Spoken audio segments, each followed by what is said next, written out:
بسم اللہ الرحمن الرحیم۔ اگر آپ ہمارے چینل میں پہلی بار آئے ہیں تو ہمارے چینل کو ضرور سے سبسکرائب کر لیں۔ اگر ویڈیو پسند آئے تو ایک لائک ضرور کریں۔ چلیے کہانی کو شروع کرتے ہیں۔ اگر آپ کے کانوں میں بارش کی آواز جا رہی ہے تو معاف کریں، کیونکہ ہمارے یہاں ابھی بارش ہو رہی ہے۔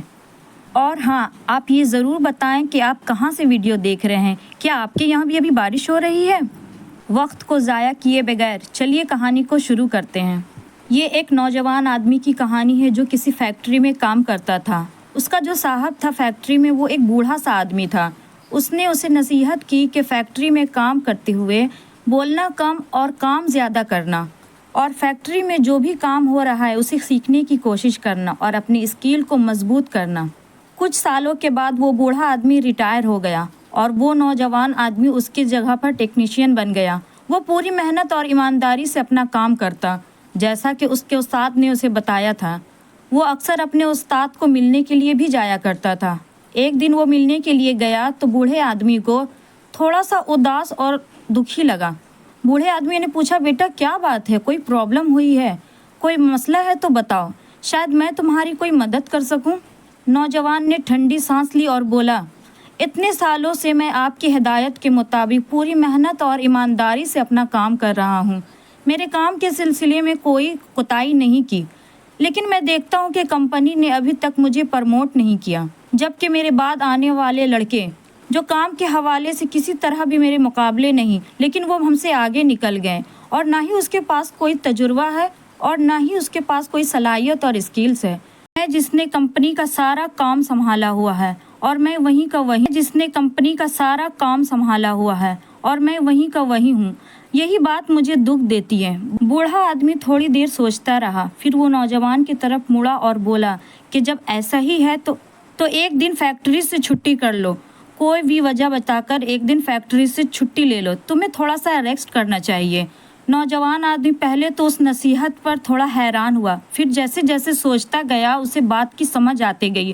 اس نے اپنے استاد کا شکریہ ادا کیا اور جلدی جلدی فیکٹری کی طرف جانے لگا تاکہ وہ جلد سے جلد فیکٹری سے چھٹی لے لے۔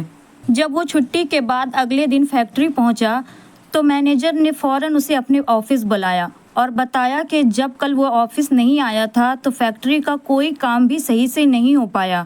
جو کام وہ بڑی آسانی سے کر لیا کرتا تھا، دوسرے لوگوں کو وہ کام کرنے میں بہت مشکلات کا سامنا کرنا پڑا اور انہیں سمجھ نہیں آ رہی تھی کہ اس مسئلے کو کیسے حل کریں۔ تمہاری غیر موجودگی میں کمپنی کو صحیح معنوں میں تمہاری اہمیت کا اندازہ ہو گیا۔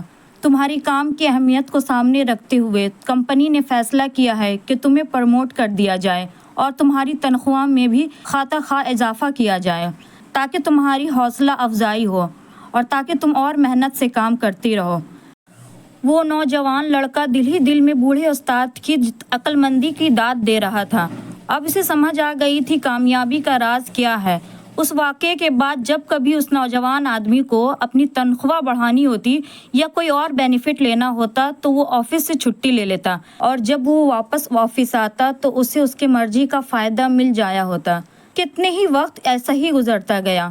ایک دن جب وہ چھٹی کے بعد فیکٹری آیا تو گارڈ نے اسے اندر داخل ہونے سے روک دیا۔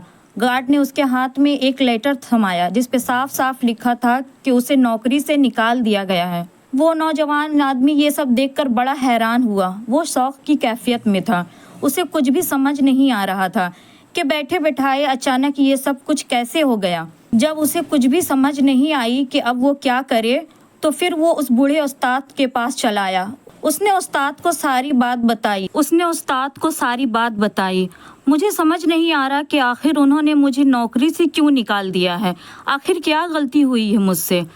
نوجوان آدمی نے پوچھا، میں نے تو بالکل ویسے ہی کیا جیسے آپ نے مجھے سکھایا تھا، تو پھر میرے ساتھ ایسا کیوں ہوا ہے؟